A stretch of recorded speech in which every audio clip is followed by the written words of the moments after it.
మాది తాత ఉండే, మాది అమ్మమ్మ ఉండే, వాళ్ళు బొట్టు పెట్టుకుంటుండే. నాది వచ్చింది బొట్టు లేదు, అది అయింది అని మాట్లాడతారు. అట్లా మాట్లాడేటట్టు మనం చేస్తే ఏమవుతుందన్నా? మన పిల్లలు బాగుండాలని ప్రతి తల్లిదండ్రులు కోరుకుంటారన్నా. మా అమ్మనైనా కోరుకున్నారు, వాళ్ళ అమ్మనైనా కోరుకున్నారు, ఇప్పుడు నేను కూడా కోరుకుంటున్నా, తర్వాత నా పిల్లలు కూడా కోరుకుంటారు. కానీ వాళ్ళు బాగుండాలి అంటే కేవలం ఆస్తులు పాస్తులు సంపాదన సరిపోదు. ఏం కావాలి? ధర్మం కావాలి. ధర్మం ఉంటే అందరూ బాగుంటారు. ఆ ధర్మం కోసం ప్రాణాలు సైతం ఇచ్చేటటువంటి వ్యక్తులు నాకు ఈ ఊర్లో కనబడుతున్నారు. అందుకు నిజంగా ఈ రాత్రిగా 2-3 రోజులు నేను తినగావచ్చు అన్న ఇక్కడ పోయిన తర్వాత.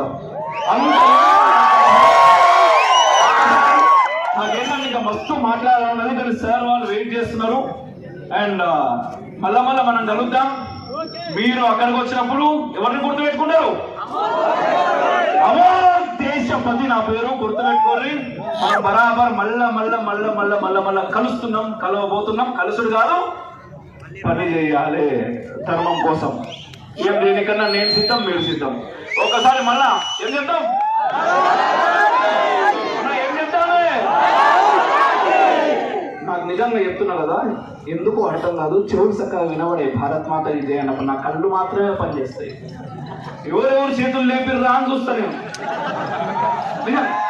ఎందుకంటే చేతులు లేపితేనే మనకేమైనా వస్తుందన్నా. నువ్వు చేయి లేపకు లేదా, నువ్వు ఉన్నావు ఒకటే లేకున్నావు ఒకటి రేపన్నారు.